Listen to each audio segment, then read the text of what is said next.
5 বছরেও দক্ষিণ city corporation শিশু পার্কের নতুন সংস্কারের কাজ শুরু করতে পারেনি, শেষ করতে পারেনি পুরনো স্থাপনাগুলো ভাঙার কাজও।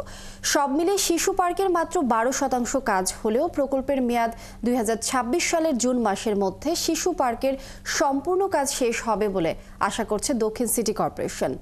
সুমন মাহমুদের প্রতিবেদন। 2019 সালে ঢাকার শাহবাগ শিশু পার্কটি নতুন করে সংস্কারের উদ্যোগ নেয় ঢাকা দক্ষিণ সিটি কর্পোরেশন।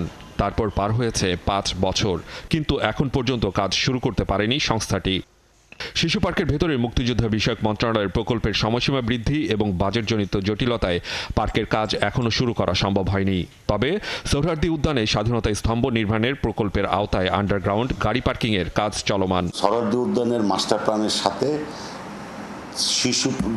শিশু কিশোরদের বিনোদনের সুবিধার্থে এই মাস্টার প্ল্যানটা অনুযায়ী একটা নতুন করে একটা মাস্টার প্ল্যান তৈরি করা হয়। নতুন করে বলতে ওটার সাথে সামঞ্জস্য রেখে সেই অনুযায়ী এখন আমাদের কাজ চলছে এবং গণপূর্ত বিভাগ মনে হচ্ছে যে খুব তাড়াতাড়ি ওনাদের প্রকল্প শেষ করবেন এবং প্যারালালি আমরাও আমাদের প্রকল্পের কাজগুলি ক্রমান্বয়ে করে যাচ্ছি। মুক্তিযুদ্ধ বিষয়ক মন্ত্রণালয়ের প্রকল্পের কাজ শেষ হলে দরপত্র আহ্বান প্রক্রিয়া ও পার্কের অবকাঠামো উন্নয়ন শুরু করবে সিটি কর্পোরেশন।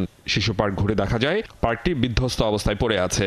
পুরো সিভিল কাজটা আমরা অলরেডি টেন্ডার করে কাজ অলরেডি শুরু করেছি। আমাদের এখন অগ্রগতি 10 থেকে 12%। 1979 সালে স্থাপিত শিশু পার্কের 15-11টি রাইড সরিয়ে নতুন 15টি রাইড বসাবে দক্ষিণ সিটি কর্পোরেশন।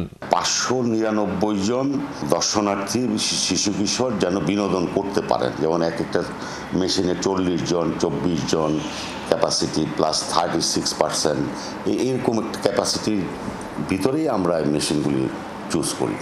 যদিও দক্ষিণ সিটি কর্পোরেশন বলছে 2027 সালের আগেই নির্ধারিত সময়ে উন্মুক্ত করতে পারবে শিশু পার্কটি। তবে শিশু পার্কের বাস্তব চিত্র দেখলে যে কারো মনে প্রশ্ন উঠবে, আদৌ কি পারবে সিটি কর্পোরেশন এই পার্কটি যথাসময়ে শিশুদের জন্য উন্মুক্ত করতে? সুমন মাহমুদ, 71, ঢাকা।